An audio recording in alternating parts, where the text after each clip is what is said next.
I'm saying, but we're going to leave the past in the past. Yeah. Today we got a lot coming day. for us. Exactly. Yeah. Exactly. So.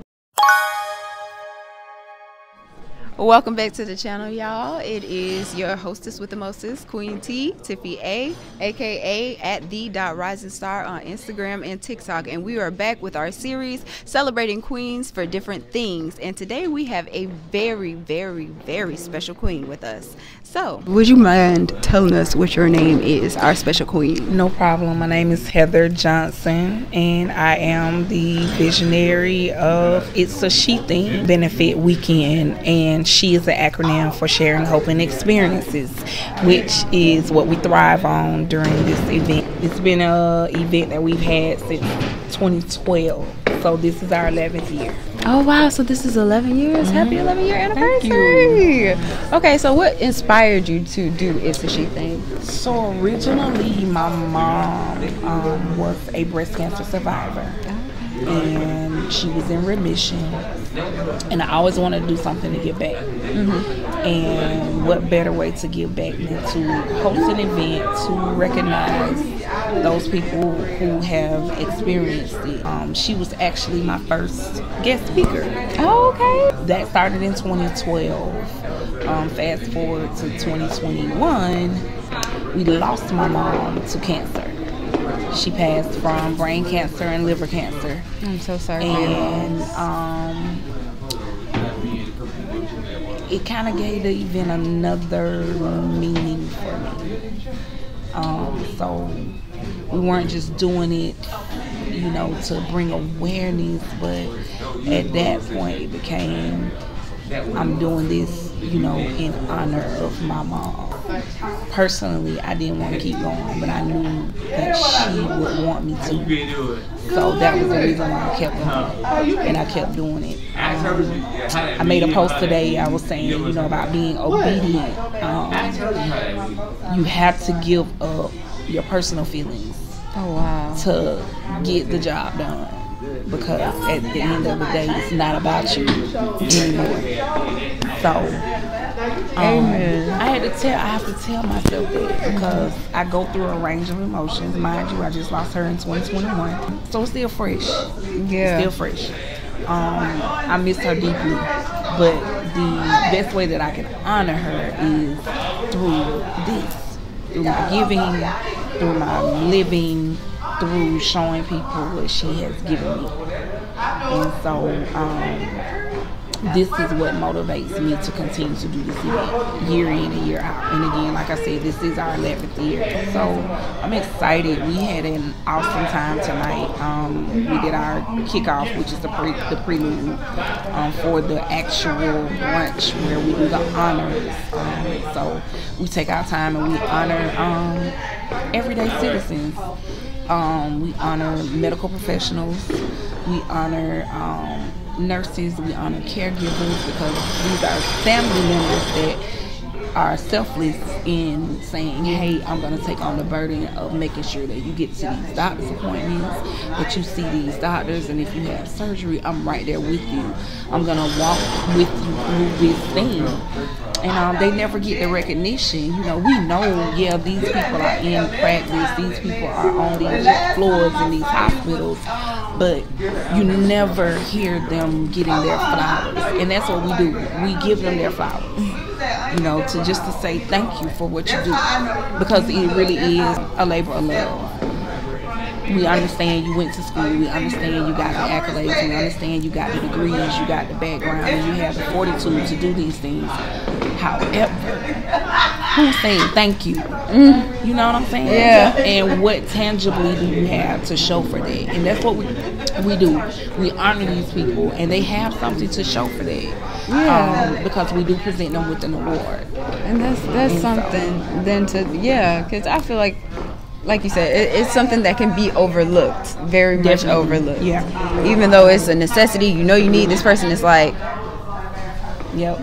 it's so. Once you check out of the hospital, that's kind of, you know, that's your into, you know. And then the great thing about our honorees, patients are the ones who are nominating these people. Oh. They're doctors, they're nurses. sisters, mothers, brothers, cousins are the ones that are nominating these caregivers. So it's not me. Mm-hmm. I have no hand in that. All I do is put it out, hey, submissions are open, and we get the submissions. It's been a great thing, and this event has grown and spawned like so much.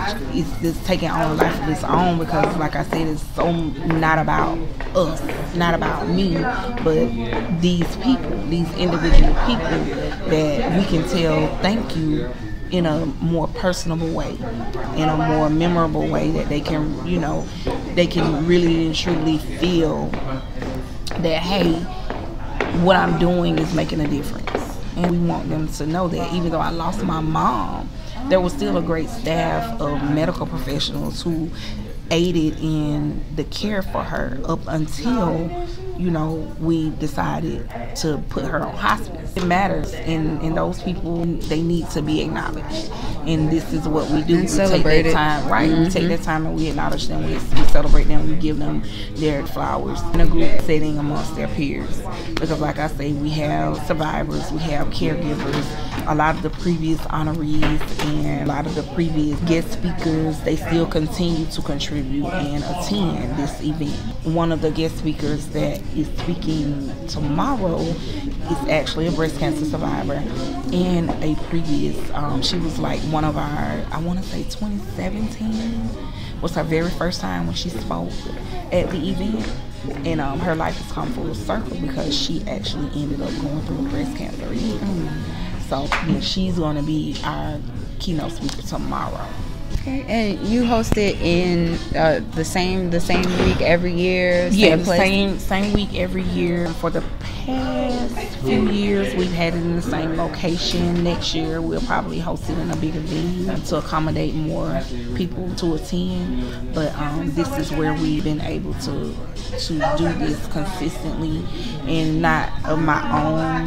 Yes, I've blood, sweat, and tears. A lot of this has been out of pocket. A lot of it has also been through sponsors, through donations, through people that just say, hey, I see what you're doing. I may not be able to make it, but I'm going to give you XYZ. To help. To help. So a lot of those things, you know, and I don't want those things to go unnoticed, because no, I'm not. Thankfully, I'm at a place now where I'm not doing it alone. Initially I was, but thankfully I'm at a place now where I have people who see the effort, who see the work, who see what we're trying to do and what we're trying to accomplish, and they are willing to contribute. That is a beautiful thing. And it's Albany, Georgia. Yeah.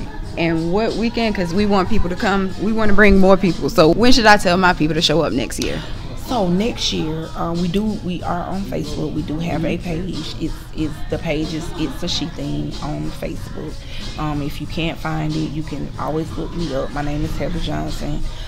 You can go from my page and in the About section and click the link to get to the actual page. All information for the upcoming event is always listed there, and we always have an event page that we create as well. So we make sure that we most times advertise about 3 months out. Mm-hmm. So and a lot of people kind of go ahead. They know when it's coming up. They know when it's happening. They're ready when we post, and it 9 times out of 10, most years, and this year is no different. We always sell out. Mm-hmm. So and we intentionally make it an intimate situation. So we don't have 300 and 400 tickets. Mm-hmm. We limit it to, well, right now we limit it to these past years 150. But next year, like I said, we are going to expand it. But again, it will be still an intimate situation. And that's just, just something that we chose to do. So I'm telling y'all now, I'm going to put the information down in the description down below when you see this video so that you can find Miss Heather.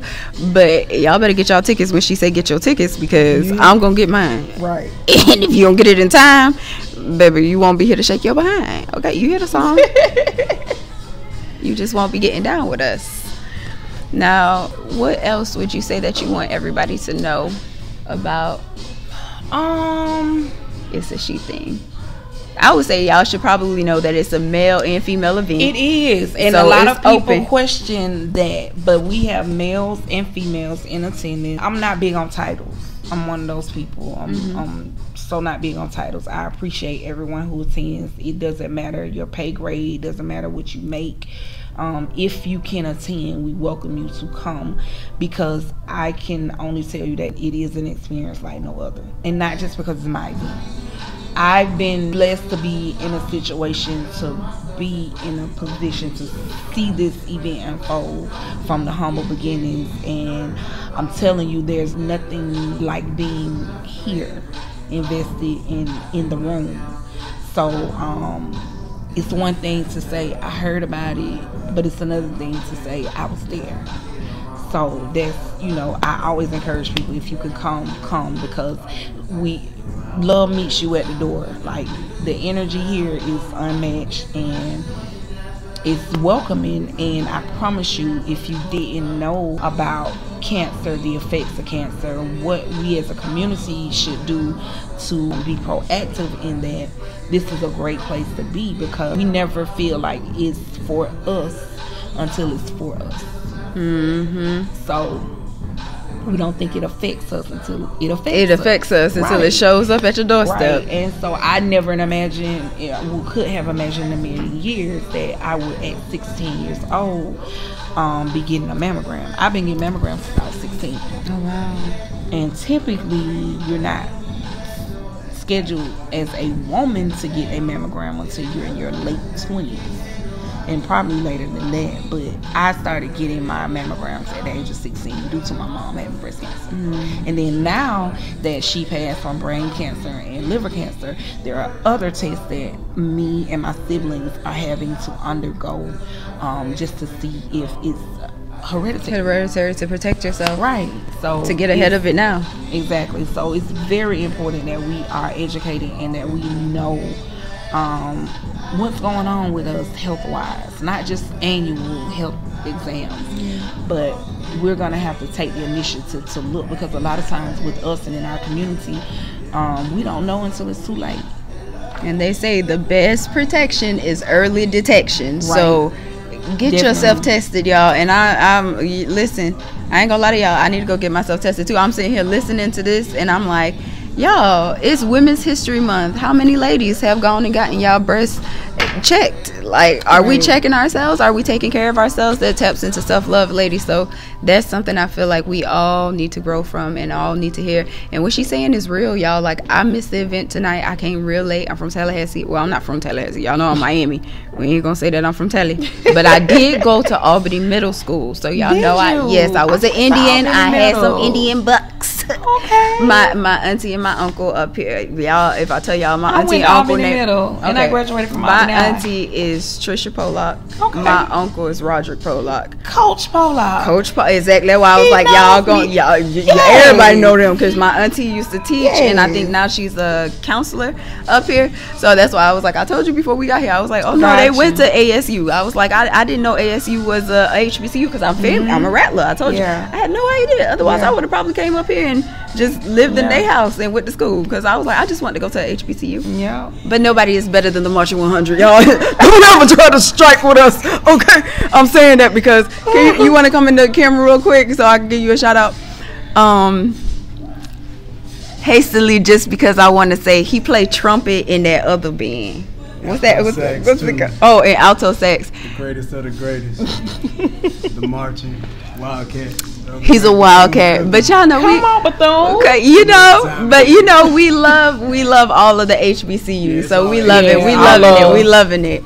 But this is so beautiful, so beautiful. What else would you like us to learn? Oh wait, hold up, before I go, I know I ain't supposed to be doing too much talking because this is supposed to be an interview about you, but I'm sharing about me. I was saying. The honesty that she giving y'all. When I say the welcoming, we late, like I said, but she came in. I was like, I'm just looking for you. I'm kind of scared. I done came all the way from my house, and I just want to talk to you. And she like, hey sis, we good. It's cool. So what I'm just trying to give y'all the moment right now, because my brain was finna get, y'all know how I get when I start talking, but what I was trying to get here for y'all was the fact that she is very much sis, very much sis, like immediately came in, became family, okay? And that's why I'm like, we talk a little crap about BSU, but in reality, HBCU to HBCU, it is our community, y'all. We really got to wake up. We really got to be more educated. Come on now. We got degrees. Why are we walking around acting like we don't know stuff? Right. We know a lot. And like she said, early detection. But if we're talking brain cancer and other cancers, we need to know about these other tests. So can you tell us about these other tests? Because this might be something that could save somebody's life somewhere on my page. So they have what they call it's like a generational thing. Mm-hmm. You basically go to you can ask your we call primary care physician, your PCP, mm-hmm. To refer you. Okay. And they can refer you so that you can get this testing done. They will ask you, do you have a history of cancer in your family? And of course, because I do, they'll point me in the right direction on where I need to go in as far as hematology, oncology, whatever. And they run these tests. And it's basically like a strand test, genealogy, as far as trying to see and trace it and see if you have any of those cancer cells or carrier. If you're a carrier, if you're a carrier of those cancers. Like this brain cancer literally came out of nowhere. One day my mom was complaining of a headache, and my mom was a joker, so she was like, oh y'all, my head's hurting so bad, like, oh, I can't even hardly see y'all, like, and I'm like, stop playing, like, mm-hmm. she was like, no, I'm for real, like, my head is hurting for real. 2 weeks went by and she was still talking about her headache, and I said, well, mama, if your head is hurting that bad, go to the doctor. She went to the doctor. She texted me and she was like, I got tests ran. I'll let you all know when the tests come back. Okay. Test results came back. She texted me when the results came back. It's cancer. And I kid you not, that was April when they diagnosed my mom of 2021. My mom was gone August 2021. It happened just like that. She went through losing her sight.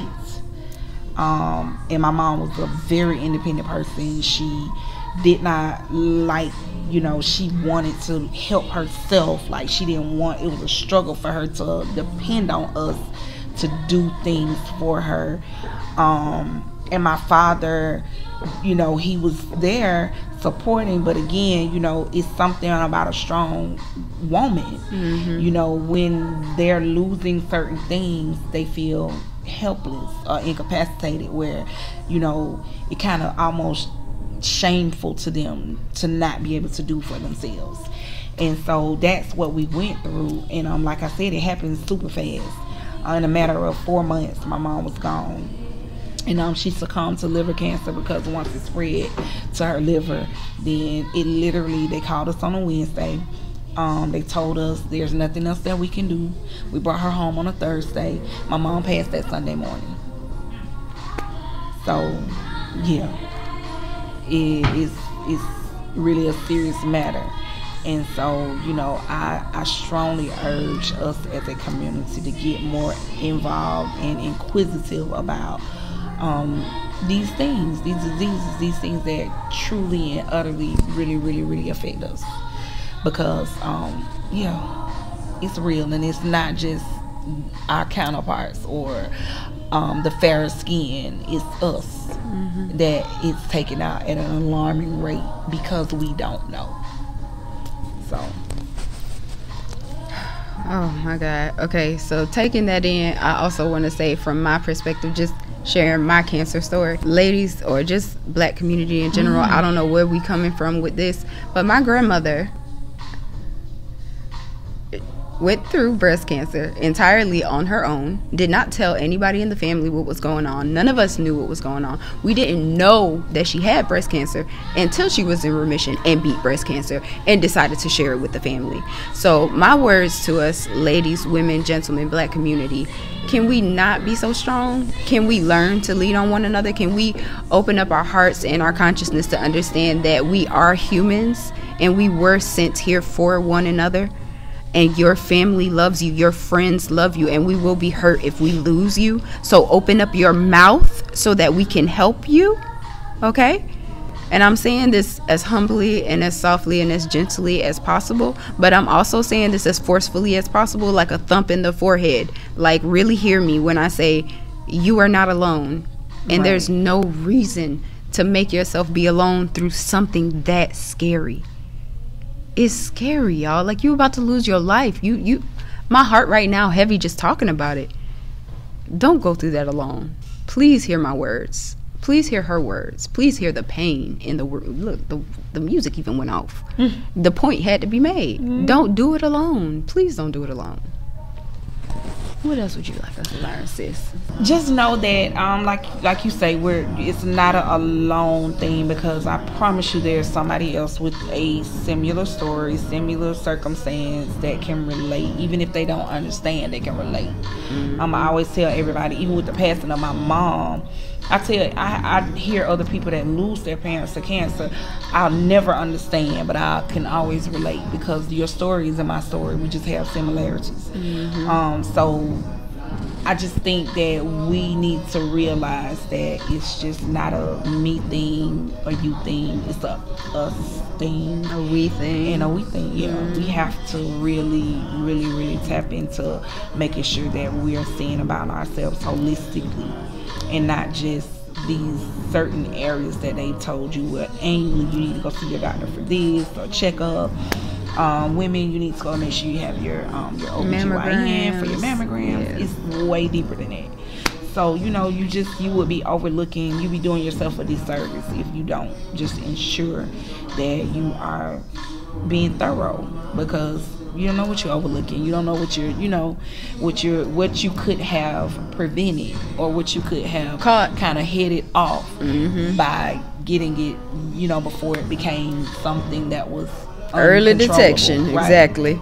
All right, y'all, you hearing it. Again, what we done heard for a long time. Just a reminder, an update for you. Your best protection is early detection. Definitely. Okay. And that's in everything. So we are getting tested this year, and we are getting more tests this year, and we are going to keep that going for the years to come, because in self-love, a part of that is taking care of your health. Definitely.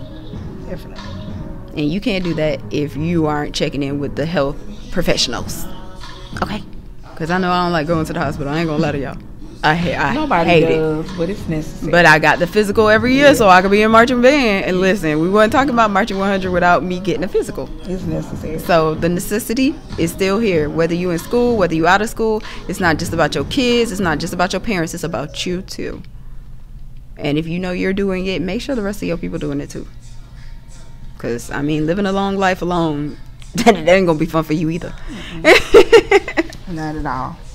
All right. Any other closing thoughts before we get out of here? No, I'm grateful for the opportunity. I thank you guys for just considering me to be able to sit with you and share this event and share a little bit of my story, a little bit of my background concerning this event, because again, this stopped being about me a long time ago. Honestly, it was never about me. It was always about my mom and doing something for her, so that she would know that I wanted to give some sort of insight and initiative to the cause. And my prayer has been, since losing her, is that I pray that she's proud with the work that we're doing, the work that we're putting into this event, and that's my only hope. And again, like I said, I thank you guys for just your time, because most times we don't get that back, but I'm glad that you all thought it not robbery to come and allow yourselves to be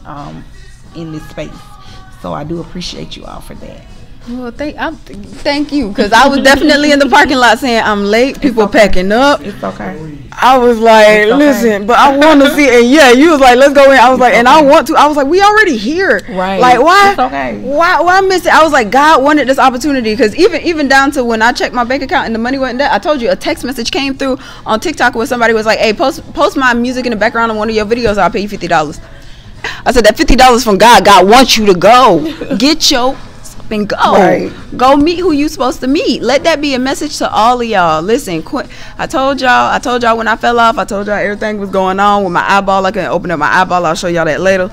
But I told y'all when I came back, it was going to be about something phenomenal. And you see, I said God was going to put some stuff in place. This came to place out of the blue. I swear to God, Cause I like I said, y'all wait till the end of the video. I'm gonna do some screenshots and I'm gonna just put them in. I'll probably put it over this screen because we got enough room. But y'all, God is doing a work in this world. Yeah, and this is the definitely. year for you to not only get up and be filled with cheer so you could go and do what you got to do, but take care of you so that you can continue to do what you got to do.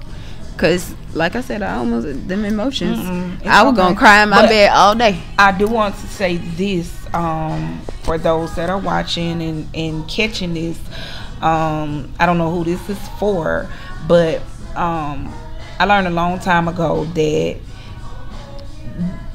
there's no failure in fear.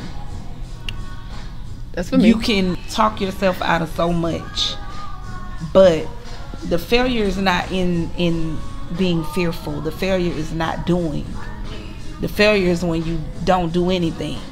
When you step out and you do it in spite of, and that's a bigger thing and a testament to your faith, because the word is the word. You know, faith without works is dead. And if you believe, you can always step into those places blindly, and you can believe that those things and call those things which are not to be, you know, and it's going to be because of your faith. If you don't take that step, how will you know? And this event is a product of faith, because when I started this event, I knew nothing about hosting an event of this magnitude. Come on. I had not one blueprint, not one insight, not one this is what you do tutorial. I was literally using my faith in my heart. Yeah, because I'm thinking, And I'm like 11 years ago, YouTube wasn't trying to teach you like that. YouTube wasn't like, how to. Right. Wasn't no YouTube like that. YouTube was Jenna Marbles rants. That's what I was watching. And so I just encourage people to be fearless, you know, in those things. If you have an unction to do it. If you have, the worst thing that you can do is to listen to people to tell you that you're crazy, and to listen to people that tell you it's not gonna work, and to be the one to say, well, they said, you know, because those same people are going to be saying something else when you succeed and when you've done it and when you've accomplished it. So I always encourage. Y'all watching me now? I always encourage people to go forward. Man, you got your hair short. I was gonna flick your hair too. I was finna be like, you watching her? Listen, here, flip this. But yeah, just I encourage people to do it. I'm the pusher. Yes. In my group, I'm always a pusher. I always encourage people to do and go and see and live, because at the end of the day, when this life ends, I mean, what will we have to show for it versus outside of what we've done? Mm-hmm. Not what we thought about doing, what we've done. So that's. Yeah, I don't want this night to end. I'm just praying to God. Right. I'm like, I'm just praying everything working, because I'm like, when I look at this video later, I need to relive this moment several times. But y'all, I couldn't prepare this. This was gift wrapped by Jesus. Jesus wanted you to get this message. I just came here to get it. That's it. I'm just in position to get it. But I needed that, because I said, what did I say? Listen, because I can't make this up. This ain't scripted. What did I say on the way here? What did I say on the way here? Fearful. Yeah, oh, that's all I said. I was crying on the way here, because I was like, I'm fighting fear, and I was like, I have nothing to be afraid of. All I have to do is shoot my videos and post them. They gonna do what they gonna do. That's all we have to do as content creators. And yet I was still like, I got so many videos to do. I get excited to do what I do. Why am I crying? I was like, something ain't clicking. Why am I fearful? I just don't know. But I was like, I'm scared of everything. I'm scared of who think what. I really don't care. So when I start thinking like that, y'all, I'll be like, I know I gotta pray, because something wrong, that's y'all. the enemy. Yeah, and that's what did I say? I said somebody sending something to my house. I said, ain't no other way, because I was like, baby, I was good. I was up here. I was like, and I said, God is setting things up, because I returned to my Bible. I was like, I started doing my devotions again. And I said, it's so crazy, because people make you feel so uncomfortable about talking about doing devotions. They make it seem like it's a boastful thing and you can't get blessed in. Well, I wasn't saying this to get blessed anyway. I was saying this because I was seeing that my life was changing when I returned to my word. So maybe somebody else needs to hear it because you're going through something and you need to return to your word. Okay, like I had to hear somebody say, you need to ask your angels for help. I was like, that's so crazy. I'll be praying to God and I don't even be asking for help. I just be getting up and going like I'm gonna get it. It works. The word definitely works. But he owns the house up on the hill. He owns the hill, and he's your daddy. Why you ain't asking him? And the cattle on the hill. Don't forget that. I love it. Right. Listen. Don't forget about that. Now. No, and listen, because we can't forget about the cattle. We're going to be starving. Right.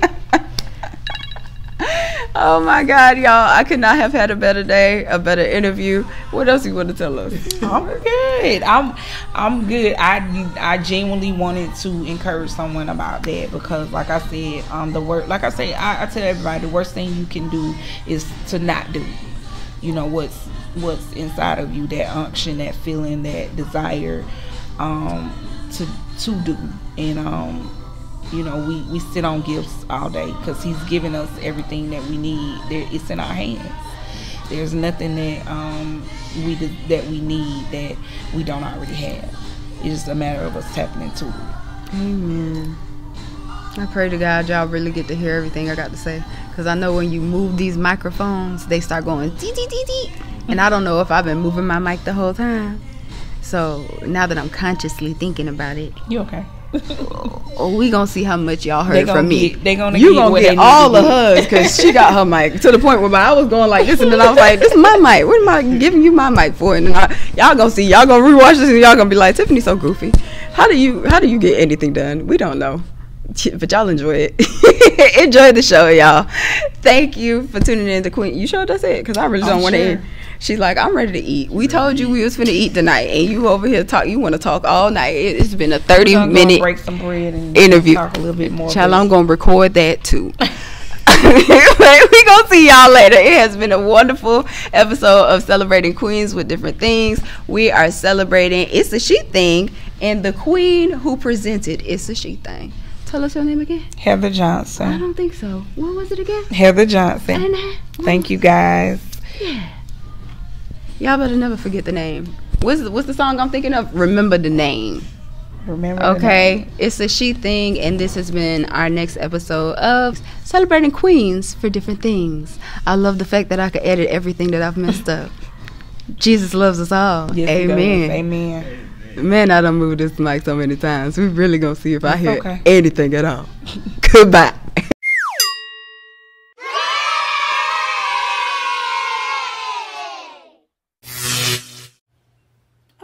Well, if you like this video so much, I hope you smash that like button. And if you love this content, you better subscribe because more is coming. That said, check out these other playlists in the meantime. I'll see you guys next time. Bye.